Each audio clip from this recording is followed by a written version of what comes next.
Wa ukharu mutasyabihat, tapi yang lain ada ayat mutasyabihat. Mutasyabihat ini ayat yang samar maknanya. Jadi kalau kita membaca tentu dengan nalar orang dewasa ya. Oh, maknanya kok begini? Muncul pertanyaan-pertanyaan, ayat yang samar. Yadullah fawqa aydihim. Yadullah. Saya lihat di kamus, yad itu artinya tangan. Kalau begitu Allah punya tangan? Muncul pertanyaan. Oh iya nyaki. Wa yabqa wajhu rabbik, dan kekalah wajah. Ada kata wajah terjemahan. Yanzilu rabbuna ila sama'i dunya kullal laila. Tuhan kami yanzil turun. Terjemahan harfiahnya kan turun. Maksudnya apa? Itu contoh ayat-ayat mutasyabihat. Hadis atau ayat Al-Qur'an yang mutasyabihat, dan itu banyak. Gimana Ustaz menjelaskannya? Udah selesai itu Pak sebenarnya. Penjelasannya udah banyak kalau ulama Sunnah wal Jamaah udah banyak mengarang kitab-kitab yang mentakwil dan memberikan penjelasan terkait ayat-ayat itu. Berarti Anda ini Asy'ari ini, berarti kalau begitu Anda mengakui ada ayat-ayat dalam Al-Qur'an yang gak dipahami maknanya. Dan berarti kalau begitu sia-sia dong menurutkan ayat ini kalau gak dipahami maknanya, Pak. Ya enggak? Kata mereka sia-sia dong Allah menurunkan ayat tapi maknanya gak dipahami, ya kan? Gimana cara menjawab? Ini cara menjawab. Ini akan sering kita jumpai kalau kita ngomong gini. Bahkan terakhir yang saya simak tuh ada video Salafi bilang, orang yang berada di pesawat itu lebih dekat dengan Tuhannya ketimbang yang di bumi.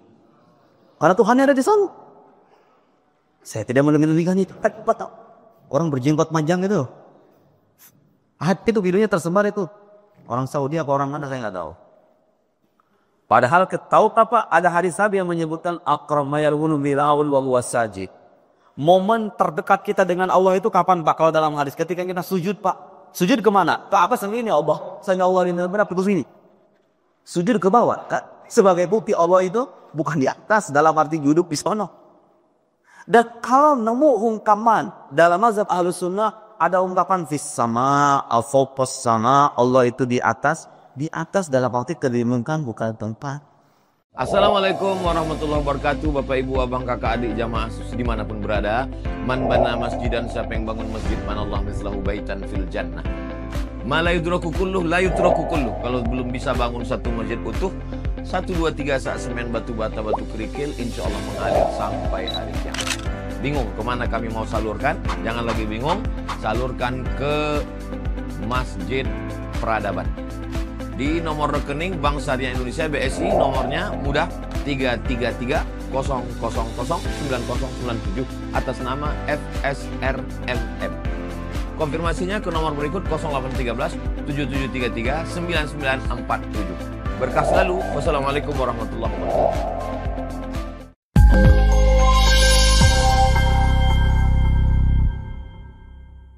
Bapak-bapak, ibu-ibu semuanya, selama 1 jam ke depan, insya Allah kita akan memulai setema yang agak rumit, tapi sebisa mungkin saya ingin mempermudah dan mohon kalau masih ada yang susah nanti ditanyakan. Karena ini menyangkut hal yang penting karena sebetulnya banyak orang membicarakan ini dan melibatkan kesalahpahaman. Sebetulnya gini, sejak awal bukan konsumsi orang awam. Ini konsumsinya akademisi, para intelektual, orang-orang yang menekuni bidang ilmu ini secara serius. Karena bagi orang-orang awam ini bukan berarti orang bodoh ya Pak. Kalau disebut orang awam itu artinya orang yang bukan ahli. Jadi saya ini orang awam dalam bidang politik. Bukan berarti saya masih tidak tahu banyak. Mungkin ada di antara awam dalam urusan agama itu yang penghormatan. Jadi jangan salah pahami seolah-olah kalau bilang awam katanya merendahkan. Tidak. Memang semua manusia paling dekatnya awam dengan bidang tertentu, ya kan? Tidak semua manusia mengetahui semuanya. Nah, untuk orang-orang awam seperti kita cukup meyakini hal-hal mendasar menyambut sifat Allah Subhanahu wa taala. Bahwa Allah itu tidak bermula, tidak berangit, tidak serupa dengan makhluk, berada dengan dirinya sendiri, yaitu Esa, Maha Kuasa, Maha Berkehendak, dengan segala dalilnya yang dipelajari di sifat 20 itu sebenarnya sudah lebih dari cukup. Menyangkut ketuhanan. Tapi ada rincian-rincian nanti, itu orang sering salah paham, jadi kita perlu meluruskan. Nah, yang ingin kita sorot ya, ingin kita sampaikan pada pagi hari ini adalah tema menyangkut sesuatu yang sering disalahpahami ini. Baik, saya akan langsung masuk ke tema pelan-pelan. Bapak Ibu sekalian, supaya tidak mengulang tema yang tadi malam kita membahas tentang butir-butir pemikiran atau pendapat Ibnu Taimiyah yang oleh sebagian besar ulama Ahlus Sunnah wal Jamaah disalahkan. Khawatir kalau saya ngomong, Anda siapa menyalahkan Ibnu Taimiyah? Saya mengutip pendapat para ulama Ahlus Sunnah wal Jamaah yang memandang bahwa beliau sudah keliru dalam beberapa persoalan. Jadi kita sudah membahas. Saya tidak ingin mengulang apa yang dibahas tadi malam. Sekarang fokus kita adalah bagaimana ulama salafus soleh. Karena Ahlus Sunnah wal Jamaah ini adalah golongan yang berpegang teguh kepada sunnah Nabi Sallallahu Alaihi Wasallam. Maksudnya jalan hidup Nabi, baik akidahnya, syariatnya, akhlaknya, mengikuti Nabi dan para sahabatnya, dan merekalah ajaran yang diwariskan kepada mayoritas umat Nabi Muhammad Sallallahu Alaihi Wasallam. Jamaah itu artinya as-sawadul ma'allah. Sebagian berpendapat pun demikian. Jadi kita ini, aliran kita ini, Ahlus Sunnah wal Jamaah, prinsip kita berpegang teguh pada sunnah Nabi, tidak melenceng, tidak membawa bid'ah yang terlarang, yang tidak ada dasarnya.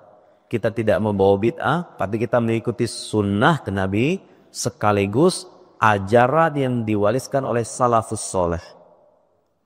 Dari kediam yang disebutkan dengan kata jamaah itu. Masalahnya begini Pak. Ada lagi nih satu kelompok kelompok salafi ini selalu mengklaim ajaran salafus soleh itu tidak seperti yang Anda pahami. Ajaran mereka mengaku mengikuti salafus soleh, kita mengaku mengikuti salafus soleh. Mana yang benar? Ada itu jawabannya untuk orang-orang. Mana sebetulnya yang betul-betul mengikuti salafus soleh? Supaya dipahami dengan baik, saya perlu menjelaskan bagaimana pandangan orang-orang salafi Wahabi dan semacamnya menyangkut masalah yang akan kita bahas ini. Kita membahas ayat mutasyabihat. Walladzi anzala 'alaikal kitaba minhu ayatun muhkamatun hunna ummul kitab. Allah Subhanahu wa taala menurunkan Al-Qur'an itu, ada Al-Fatihah sampai An-Nas itu, ada ayat yang dalam surat Al-Imran disebut muhkamat, dan itu adalah induk dari Al-Qur'an. Artinya begini Pak, menurut kaidah penafsiran, bukan kata saya, kalau ada ayat mutasyabihat, itu tidak mau harus dipahami berdasarkan ayat muhkamat. Muhkamat ini yang jelas, yang tegas maknanya. Tidak boleh tafsir. Tafsirannya itu gak banyak. Qul huwallahu ahad, Allahus samad, lam yalid wa lam yulad wa lam yakul lahu kufuwan ahad. Dihafal seluruh muslim. Dan maknanya jelas banget. Katakanlah Allah itu esa. Apa artinya esa? Esa itu tidak punya bagian-bagian, tidak terbilang. Allahus samad, Allah tempat bergantung semua makhluk. Jelas banget. Artinya semua makhluk kudus sama Gusti Allah. Udah jelas itu. Itu coba kalian muhkamat. Lam yalid wa lam yulad, tidak beranak, tidak diperanakan. Anak SD juga paham ini Pak. Tidak beranak, tidak diperanakan. Udah selesai, jelas itu. Wa lam yakul lahu kufuwan ahad. Tidak ada yang semisal, tidak ada yang serupa dengan Allah Subhanahu. Laisa kamitslihi syai'. Tidak ada sesuatu yang serupa dengan Gusti Allah. Itu juga jelas. Itu contoh ayat mukhar. Wa ukharu mutasyabihat, tapi yang lain ada ayat mutasyabihat. Mutasyabihat ini ayat yang samar maknanya. Jadi kalau kita membaca, tentu dengan nalar orang dewasa ya. Oh, maknanya kok begini? Muncul pertanyaan-pertanyaan, ayat yang samar. Yadullah fawqa aydihim. Yadullah. Saya lihat di kamus, yad itu artinya tangan. Kalau begitu Allah punya tangan? Muncul pertanyaan. Oh iya nyaki. Wa yabqa wajhu rabbik, dan kekalah wajah. Ada kata wajah terjemahan. Yanzilu rabbuna ila sama'i dunya kullal laila. Tuhan kami yanzil turun. Terjemahan harfiahnya kan turun. Maksudnya apa? Itu contoh ayat-ayat mutasyabihat. Hadis atau ayat Al-Quran yang mutasyabihat, dan itu banyak. Gimana usah penjelasannya? Udah selesai itu Pak sebenarnya. Penjelasannya udah banyak kalau Quran. Ulama Ahlussunnah wal Jamaah udah banyak mengarang kitab-kitab yang mentakwil dan memberikan penjelasan terkait ayat-ayat itu. Ada Imam Razi, ada Imam Abu Bakar Ibn Furaq, ada Imam Baihaqi, ada Imam Fulan, banyak sekali. Kita nggak akan mau bahas itu ya. Saya ingin memberikan panduan dasar saja kepada orang awam. Bagaimana caranya kalau kita diragukan keyakinan kita dan kita harus membantah, tapi dengan bantahan yang simpel. Saya pengen ngajarin juga. Jadi jelas ada ayat muhkamat mutasyabihat. Berdasarkan keterangan Al-Quran sendiri, ayat muhkamat ini adalah induk Al-Quran. Berarti kalau kita memahami ayat mutasyabihat, gak boleh lepas dari ini. Yadullah fawqa yadi. Kalau dimaknai tangan dalam arti yang sesungguhnya, tangan dalam arti sesungguhnya. Nah, orang Salafi itu punya pandangan gini ya Pak. Allah itu punya tangan. Makna hakiki dari tangan. Jadi Allah itu punya tangan dalam arti yang hakiki. Pak, perhatikan nih, beda supaya kita tahu bedanya akidah Ahlus Sunnah dengan mazhab Salafiyah dengan seluruh penghormatan kita kepada mereka. Bedanya kalau disebut kata tangan atau nanti ketemu hadis-hadis yang lain tuh. Turunlah Allah kemudian macam-macam itu kan, punya begini, punya begitu. Kalau nemu ayat-ayat semacam itu, mereka akan memaknai secara zongin. Ya, Allah punya tangan dalam arti yang hakiki, tapi tangannya nggak seperti tangan kita. Lillahiyat laka aidina. Bila kait. Sudah ada omongan gitu. Bila kait, tanpa bagaimana. Terus kalau Ahlussunnah bagaimana? Ketemu sama ayat-ayat begitu. Ahlussunnah wal Jamaah, salafus shalih, saya akan bacakan nanti ya. Nusus atau teks-teks dari ulama salafus shalih, sahabat, kemudian tabi'in atau tabi'ut tabi'in, yang menunjukkan bahwa mazhab Asy'ari lah yang sesuai dengan salafus shalih itu, bukan mazhab mereka. Jadi jelas mazhab Salafi itu mengkisbat. Bagi yang tidak paham mengkisbat artinya mengakui makna zohir. Makna zohir itu makna yang langsung terlintas di benak kita gitu Pak. Disebut kata yad, ya tangan. Tangan artinya ya anggota tubuh. Anggota Allah itu seolah-olah kalau diperjelas nih, Allah punya anggota tubuh namanya tangan, tapi tangannya nggak seperti tangan kita. Ya tapi kan sama-sama tangan gitu pada akhirnya. Ada menisbahkan bagian kepada Tuhan. Sementara akidah tauhid itu, qul huwallahu ahad itu diantara makna ahad la yatajassa, tidak terbagi. Allah itu nggak punya bagian. Sadar atau tidak ketika Anda menyebut Allah punya tangan tapi tidak seperti tangan kita, dan tangan itu bagian dari zat Allah, berarti Allah punya bagian. Itu bertangan dengan ajaran tauhid. Makanya Ahlus Sunnah menyikapi ayat-ayat ini dengan menyerahkan maknanya pada Allah Subhanahu wa taala saja. Kalau kita ditanya, saya sebagai Sunni ditanya, Ustaz apa makna yad itu? Allahu a'lam. Lafaz yad ini ada maknanya? Iya ada, udah pasti ada. Gak mungkin gak ada maknanya. Cuma maknanya hanya Allah yang tahu. Kenapa kok bisa begitu? Itu cara kita menyucikan Allah Subhanahu wa ta'ala dari keserupaannya dengan makhluk. Tapi Anda beriman gak dengan yad itu? Ya saya beriman. Kita wajib beriman Pak. Ar-Rahmanu al-Arsyistawa. Percaya gak Ar-Rahman al-Arsyistawa? Ya harus percaya karena itu Al-Quran. Kita ini sering dituduh apa? Mengingkari sifat Allah mu'addil, padahal kita tidak pernah melingkari. Kita akui semuanya. Semua yang ada dalam Al-Quran adalah wahyu ilahi. Semuanya adalah hak. Bedanya kita sama mereka. Mereka kalau disebut Ar-Rahman al-Arsy istawa. Istawa bimana istaqarra wa jalasa. Istawa artinya duduk. Allah itu duduk bagi mereka. Duduk di langit punya tempat, tapi duduknya nggak seperti duduknya kita. Gitu. Ahlus Sunnah wal Jamaah tidak. Kita hanya mengatakan Ar-Rahman al-Arsy istawa, ada sifat namanya istiwa, tapi mana hakikinya apa? Hanya Allah yang tahu. Nah, kalau nemu ungkapan ulama yang begini nih, bila makna, bila kaib, maksudnya tidak mengatakan makna zahir, tidak menjelaskan bagaimana istawanya Allah, itu mazhab ahli sunnah namanya mazhab tafwid. Artinya menyerahkan. Mana kantongnya Ustaz? Dari salafus soleh ada yang begitu? Ada. Oke, sebelum masuk ke sana, ada mazhab kedua nanti Pak. Seiring berjalannya waktu, muncul nih orang-orang yang menyamakan Tuhan dengan makhluk. Tuhan dibilang punya tangan, punya mata, punya wajah, punya kaki, berjalan, berpindah. Mirip jadi kayaknya kayak makhluk. Nah itu kelompok yang kayak gitu namanya mujassimah. Atau musyabbiha. Musyabbiha itu artinya kelompok yang menyerupakan Tuhan dengan makhluk. Mujassimah artinya kelompok yang meyakini Allah itu sebagai jisim. Jisim itu apa? Sesuatu yang tersusut. Ini jisim namanya. Ini jisim. Sesuatu yang punya bagian-bagian. Jadi ada kelompok dan itu keliru. Yang meyakini Tuhan itu jisim.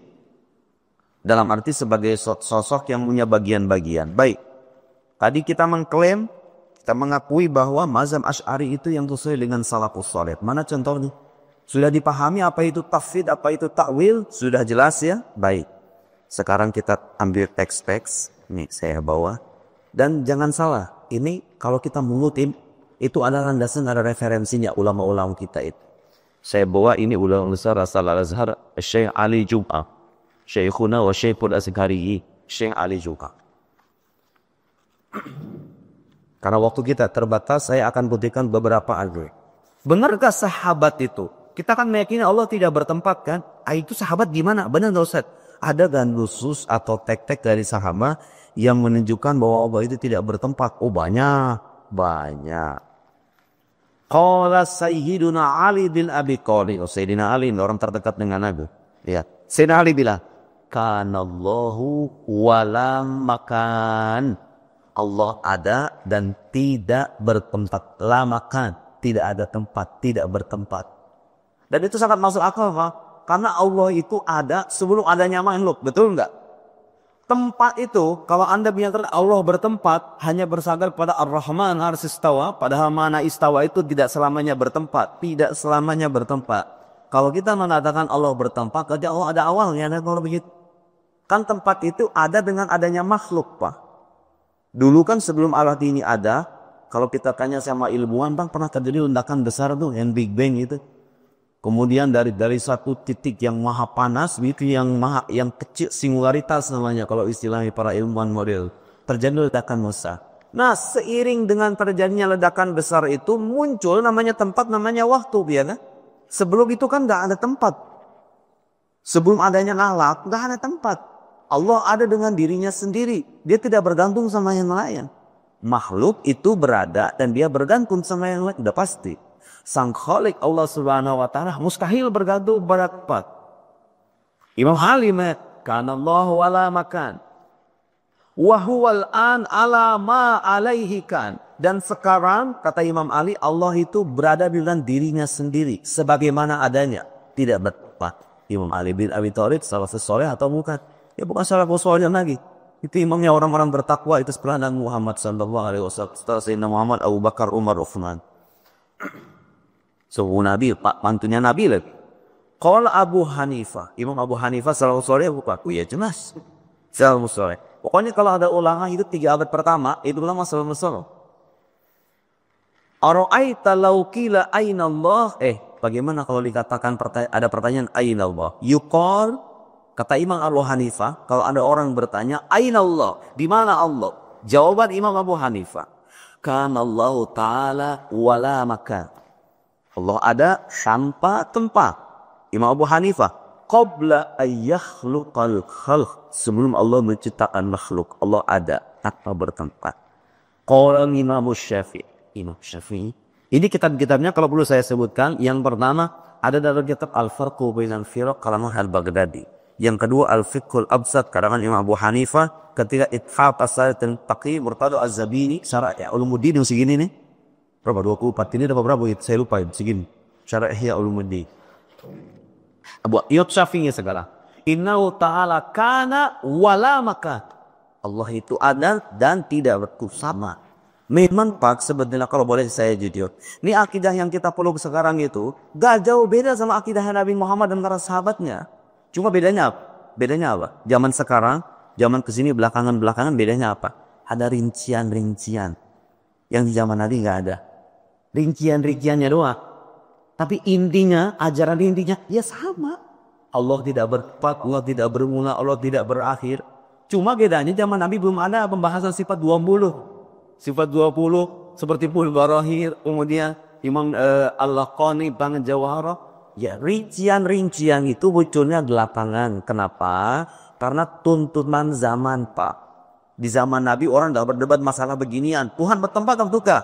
Udah sahabat itu kalau Zat Ar-Rahman Al-Asis Tawa, selesai, diterima. Bagaimana istiwanya? Tanya Allah yang tahu.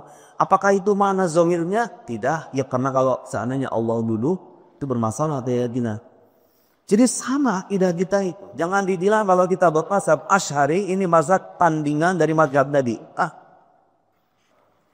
Imam Abu Hasan Al-Asy'ari dengan ulama-ulama yang lain itu hanya berusaha untuk menjelaskan akidah salafus saleh dengan penjelasan yang lebih sederhana, yang lebih matang, yang lebih detail.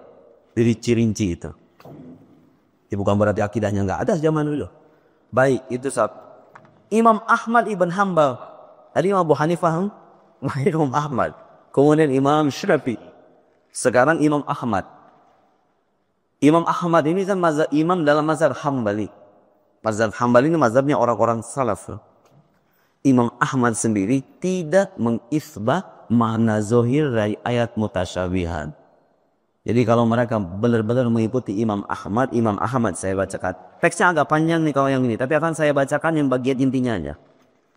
Kata Imam Ahmad, faqala Abu Abdullah, yang mengutip perkataan ini siapa? Ibnu Qudam. Ibnu Qudamah ini ulama besar dalam mazhab Hambali yang punya Al-Mughni.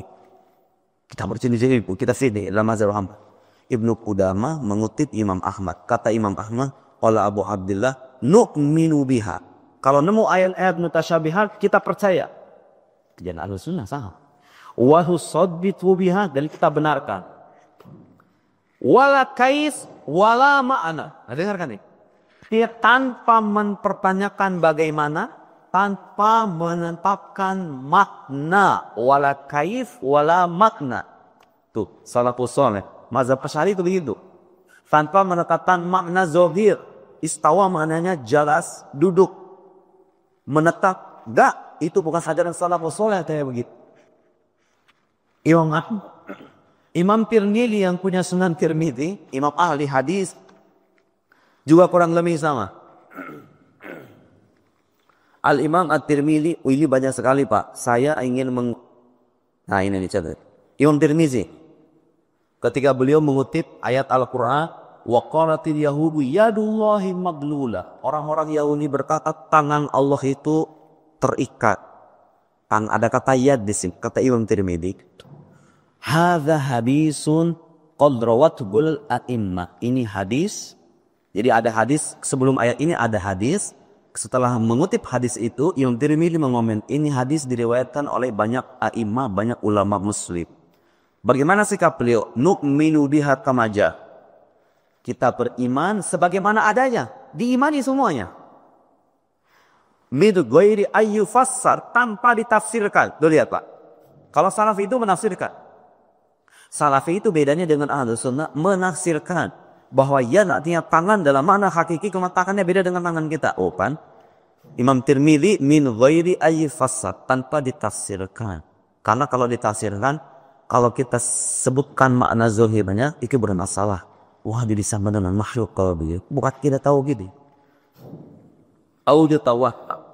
Wa hakadha qala ghairu wahidin minal alimah. Dan berkata semacam ini lebih dari satu.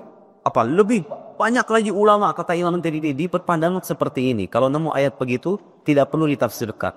Diimani sebagaimana adanya saja. Ini nanti kalau misalnya bisa bahasa Arab, baca bukunya judulnya Al-Qaul At-Tamam bi Itsbar At-Tafwid Mazhaban Bisalafil Qira. Itu melis sekian perkataan ulama salafus saleh membuktikan bahwa salafus saleh itu sama plek ketiplek dengan apa yang terfa'ala dalam mazhab Asy'ari. Bahwa kalau nemu ayat mutasyabihat diserahkan mana hakikinya kepada Allah, beda dengan kelompok salafi yang menetapkan makna zahirnya. Bapak tahu nanti bantahan mereka itu apa? Kalau kita ngomong kayak gitu, saya udah tahu. Di antara bantahan mereka itu begini. Kalau begitu ada dong dalam Al-Quran ayat-ayat yang gak kita pahami maknanya. Sia-sia dong kalau begitu Allah menurunkan ayat Al-Quran. Kalau mana yang kita pahami betul Pak?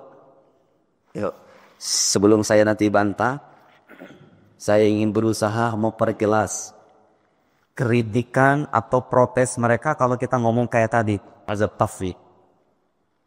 Tafwid itu artinya kita menyerahkan makna dari ayat-ayat tadi kepada Allah Subhanahu wa taala. Berarti Anda ini Asy'ari ini, berarti kalau begitu Anda mengakui ada ayat-ayat dalam Al-Qur'an yang gak dipahami maknanya. Dan berarti kalau gitu, oh sia-sia dong menurutkan ayat ini kalau gak dipahami maknanya, Pak. Ya gak?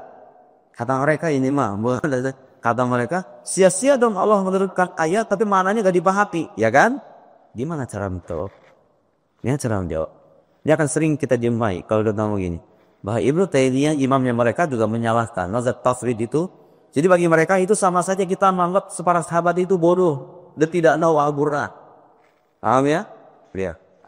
Jawabannya udah tua. Ini saya bahas di sini udah kelar sebetulnya. Udah selesai. Semua bantah politik udah selesai. Cuma kita masih terus-menerus perlu menjelaskan kepada orang-orang tidak punya akses ke kitabnya para ulama muslimir. Makanya saya menjelaskan. Bagaimana jawabannya? Di dosen saya. Muhammad Abdul Fadil Al-Qusi, dosen saya di Al-Azhar, profesor papan atas dalam bidang ilmu akidah. Pernah saya waktu tahun kedua di Al-Azhar, S2 di Al-Azhar, tahun kedua diajar sama beliau. Itu berbagai pertemuan hanya membahas satu baris rangkumannya.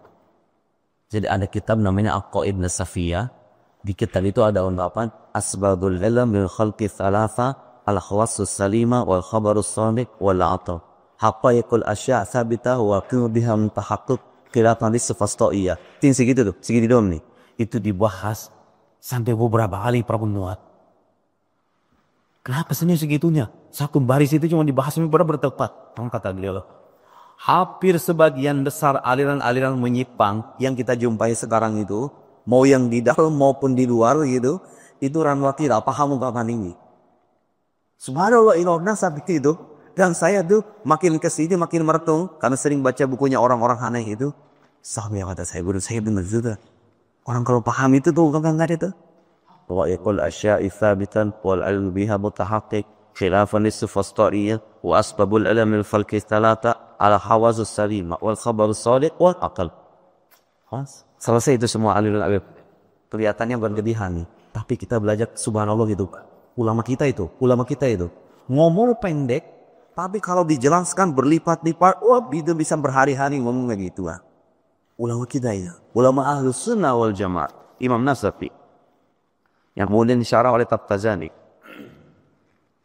Baik, bagaimana jawaban dosen saya ini di Abdul Al-Qusi kalau seandainya ada orang mengatakan Anda mazhab tafwid itu seolah-olah mengira sia-sia dong Al-Quran diturunkan kalau begitu. Pertama harus saya jelaskan bahwa ayat-ayat mutasyabihat itu persentasenya sedikit dibandingkan dengan ayat-ayat yang jelas, yang bisa dipahami maknanya. Jadi kalau mau dipikir kategori ini, ayat-ayat dan hadis yang bisa dipahami maknanya dengan yang tidak bisa dipahami maknanya. Nih, ayat-ayat yang tidak bisa dipahami ini dikit sebetulnya persentasenya. Dan gak ada masalah, so what gitu loh. Kalau memang Allah itu menyampaikan wahyu, beberapa di antaranya makna hakikinya gak bisa dijangkau. Apa masalahnya? Allah menguji kita, menguji keimanan kita, begitu misalnya. Karena sebagian besar Al-Quran bisa dipahami maknanya, kan begitu. Kecuali gini Pak, yang sia-sia tuh gini. Al-Fatihah sampai An-Nas isinya itu adalah lafaz-lafaz yang maknanya gak jelas. Nggak bisa dipahami gitu. Ya itu baru sia-sia. Kalau Allah menurunkan kitab suci, sebagian besarnya bisa dipahami. Hanya ada beberapa ayat nih, kalau dipahami makna zahirnya bermasalah. Kalau itu serahkan aja kepada Allah. Ya apa masalahnya gitu. Apa masalahnya? Oke. Kata guru saya, sikap menyerahkan makna hakiki dari ayat mutasyabihat kepada Allah itu, kata guru kami, walaisa dalika istijhalan. Itu bukan berarti kita menganggap salam suayati bolu. Bukan. Wala tajhilan. Kama syannah Ibnu Taimiyah. Sebagaimana yang disebutkan oleh Ibnu Taimiyah. Thumma ma baluna nakhshal istijhal wa tajhil wa jahlul basar bi asrihim bi haqiqati sifatihi ta'ala bal bi umuri ghairi sifat amrullah mahisoan. Ini dikain Pak, di jawaban beliau. Jawabannya cerdas sekali. Kalau kritikan mereka kan apa? Kalau kamu menyerahkan makna ini kepada Tuhan dan mengaku bahwa ini maknanya tidak bisa dipahami, kata beliau apa masalahnya? Oh manusia itu, Bapak tahu nggak ayat kayak huruf kotoran, alif lam mim ha mim ain sin qaf toha yasin. Bapak tahu penjelasan para mufassir menyangkut huruf muqatta'ah ini bagaimana? Allahu a'lam bimuradi. Hanya Allah yang tahu makna dari huruf-huruf ini. Betul nggak Pak? Artinya orang Salafi sendiri mengakui ada bagian dari ayat Al-Quran yang nggak dipahami maknanya, ya kan? Di antara contohnya itu huruf muqatta'ah, huruf alif lam mim maknanya apa? Jumhur mufassirin alif lam mim ha mim ain sin qaf ta sin toha itu semuanya, bukan semuanya, jumhur atau mayoritas mufassir bilang itu ayat yang nggak bisa dipahami makna hakikinya. Tuh ada berarti kan? Itu masalahnya apa? Kalau kita nunggu ayat mutasyabihat ar-Rahman al-Istawa dia dulu Pak ini kita juga menyerahkan maknanya kepada Allah, sama-sama aja kan, fair kan? Jelas ya? Kemudian kata beliau, walaisal jahal fi maqamil uluhiyah illa al-ilm nafsu wa illa fama ma'na ibarat Imam Malik al-azzu anil idrak wa ayy idrak. Ketidaktahuan kita tentang sifat Allah itu bukan kebodohan sebetulnya. Justru itulah pengetahuan yang hakiki tentang Allah. Maksudnya begini Pak. Kita ini kalau ditanya nih, Anda tahu nggak hakikat Allah? Kita kan menyembah Allah nih. Tiap hari kita siang pagi palang Allahu Akbar sami Allahu liman hamidah menyebut Allah. Tapi kalau ada yang nanya sama kita, tahu hakikat Allah ini? Tidak ada Pak yang bisa mengklaim orang tahu hakikat Allah itu. Allah itu bisa dipahami berdasarkan sifat-sifatnya yang ada dalam kitab suci kita, ada dalam penjelasan para ulama kita. Wujud dalam bapak sifat-sifatnya. Hakikatnya tahu nggak? Enggak. Ketidaktahuan kita tentang Allah itulah pengetahuan sejati tentang Allah. Kan begitu sebetulnya. Maksudnya begini, kalau emang kita mengaku nggak tahu ini makna tangan apa ya, kita mengaku nggak tahu, itu bukan masalah. Memang sejak awal manusia itu nggak akan mampu mengetahui hakikat sifat Allah dan zat Allah itu. Itu kalau kita nggak mampu mengetahui, ngapain kita bahas ilmu akidah? Akidah itu dibahas tujuannya apa? Supaya manusia mengenal Allah dalam batas kemampuannya sebagai manusia. Supaya nggak buta-buta amat tentang Tuhan gitu loh. Dikasih tahu ini loh penjelasan. Tapi yang dikasih ke kita itu, penjelasan kita itu bukan penjelasan, bukan hakikat Allah. Itu sifat-sifat Allah yang dijelaskan kepada kita supaya kita mengenalnya dalam batas kemampuan kita sebagai manusia. Bukan hakikatnya. Jadi kalau kami Anda menyebut Tuhan itu berbuat sia-sia dengan berurutan lafaz-lafaz yang tidak dipahami. Anda menuduh salafus saleh itu orang bodoh karena mereka tidak paham. Kita tidak mengatakan salafus saleh tidak paham Pak. Kita hanya mengatakan ayat-ayat ini ada maknanya. Ada maknanya. Salafus saleh dan kita golongan Ahlus Sunnah hanya saja menyerahkan makna hakiki ini kepada Allah karena itu adalah tebus kebencian kita terhadap Allah dari hal-hal yang tidak pantas. Masa Tuhan duduk sih? Masa Tuhan punya tangannya kayak apa? Meskipun dibilang tangannya nggak seperti tangan kita, tapi kan kurang pantas saja. Masa Tuhan punya bagian-bagian? Itu satu. Kemudian ada lagi jawaban yang bagus nih Pak. Jawaban bagus. Nah,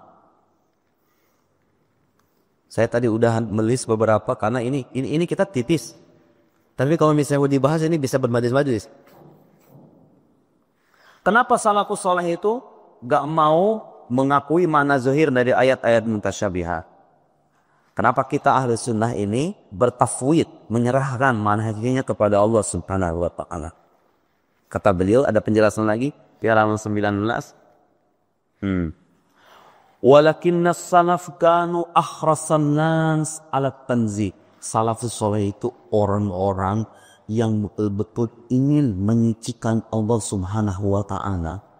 Karena kalau kita sebut makna zahirnya istawa dalam arti duduk, udah jatuhnya kita itu. Tuhan tadi sama dengan makhluk tuh. Salafus saleh itu ngajarin sama kita dengan tafwid itu karena mereka itu golongan manusia yang sangat ingin menyucikan Allah dari keserupaannya dengan makhluk. Alat tanzih. Falam yufassiru hadhil mutasyabihat bima tahtamilhul lughah al-basyariyah. Karena itu mereka tidak menafsirkan ayat-ayat yang mutasyabihat itu. Nah, aqul marratan ukhra, kata beliau. Saya katakan sekali lagi. Inna adam iqdamis salaf ala tafsir laisa jahlan. Salafus soleh, sikap salafus soleh yang tidak menafsirkan ayat-ayat mutasyabihat laisa jahlan, itu bukan kebodohan itu. Bidalalatil alfat wala huwa nasyun lima yaliqu bihi subhana. Juga bukan menafikan sesuatu yang layak bagi Allah, bukan menafikan sifat yang layak bagi Allah, bukan kebodohan, bukan penafian. Bal huwa nijlalul qadar. Justru itu adalah pengagungan atas Allah Subhanahu wa ta'ala. Kalau kita ngomong begitu itu pengagungan kepada Allah. Min tadakhulit tafsiril lughawil basyari bima huwa alaihi min naqsin wa qusur. Karena bahasa itu punya keterbatasan dan kekurangan. Kita pengen menyucikan Allah dari kekurangan itu. Kalau disebut kata yad, makna yad yang hakiki itu adalah anggota tubuh. Terus Anda bilang Allah punya yad, tapi yadnya tidak seperti yad kita. Makna yadnya makna hakiki, berarti Allah punya anggota tubuh namanya yad, tapi beda dengan yad kita. Ya sama dong pada akhirnya. Ujungnya punya tangan, punya bagian-bagian. Gak jadi tahu, gak jadi wahid ketika itu. Karena ajaran tauhid tidak mengakui keterbagian Allah, tidak mengakui keterbilangan Allah Subhanahu wa ta'ala. Enaknya mah habis langsung tanya jawab ya Pak ya. Betul nggak? Biar gak pusing-pusing amat. Saya kira cukup lah ya sebagai pengantar. Atau mau dilanjut Pak? Cukup ya? Beliau menjelaskan lagi aqwal salafus soleh. Yang tadi saya sebut tadi cuma 4 tokoh aja. Tapi kalau disuruh meminta, mana lagi Ustaz? Saya pengen dengar lagi. Salafus soleh yang bilang kalau nemu ayat mutasyabihat itu tidak perlu dijelaskan makna zahirnya, serahkan aja kepada Allah. Banyak sahabat kabur. Subhanallah. Walhasil saudara-saudara sekalian, bapak-bapak ibu sekalian, kesimpulannya adalah mazhab ahlus sunnah wal jamaah dalam menyikapi ayat mutasyabihat itu 2 macam. Satu mazhab tafwid, menyerahkan kepada Allah Subhanahu wa ta'ala. Nah, berhubung Pak, sekarang ini nih, zaman sekarang nih, zaman medsos sekarang ini, itu saya ngelihat, saya membaca dan saya menyimak. Bahkan terakhir yang saya simak itu ada video Salafi bilang, orang yang berada di pesawat itu lebih dekat dengan Tuhannya ketimbang yang di bumi. Karena Tuhannya ada di sana. Saya tidak mendengarkan itu. Orang berjenggot panjang itu. Itu videonya tersebar itu. Orang Saudi apa orang mana saya nggak tahu. Padahal tahu apa? Ada hadis Nabi yang menyebutkan akramayalwunu bilawul wa huwa sajid. Momen terdekat kita dengan Allah itu kapan Pak? Kalau dalam hadis ketika kita sujud Pak. Sujud kemana? Ke apa sendiri Allah? Saya Allah ini benar putus ini. Sujud ke bawah.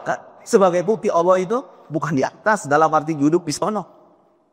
Dan kalau nemu ungkapan dalam mazhab Ahlus Sunnah ada ungkapan fis sama, al-fawqas sama, Allah itu di atas dalam arti kelimungkan bukan tempat. Sedangkan itu Pak, sebetulnya kita memahami kalau nemu ayat fis sama Allah di langit, bukan berarti di langit. Dalam arti Allah itu berada di atas langit, menguasai langit. Dia tidak bertempat di langit. Tapi kekuasaannya itu mencakup alam semesta dan di atas langit. Sama kayak begini. Di atas dalam arti kecakapan sehari-hari kita orang Indonesia ini. Presiden di atas gubernur. Kan bukan berarti presiden ada di sana, gubernur ada di sini. Kedudukannya maksudnya, kedudukannya. Kalau dibilang presiden di atas gubernur, ya kedudukannya. Nah, Ibnu Taimiyah dan kelompok-kelompok Salafi, bahkan Ibnu Taimiyah dia salah tembuhnya dia enggak. Kalau disebut kata di atas, fauqiyah hakikiyah, la fauqiyah terubah. Di atas dalam arti yang hakiki. Nah, Ibnu Taimiyah bilang Allah itu punya batasan, seperti yang kita bahas tadi malam. Saya kira itu sebagai pengantar, mudah-mudahan bermanfaat. Oke, tadi saya mau bilang, berhubung kita berhadapan dengan orang-orang semacam ini sekarang, maka beberapa ulama Ahlus Sunnah menopang mazhab takwil. Subhanallah. Takwil sendiri ternyata ikut ajaran salafus saleh. Ternyata ada datanya. Bahkan guru kami itu menulis kitabnya Takwilus Salaf li Sifatillah. Takwil generasi salaf atas sifat-sifat Allah. Walhasil tafwid, takwil sama-sama punya pijakan dari salafus soleh, sama-sama punya dalil dari Al-Quranul Karim dan argumen-argumen rasional. Itulah idahatika. Itulah mazhab Ahlus Sunnah wal Jamaah yang senantiasa mendahulukan antara nas, antara wahyu dengan akal.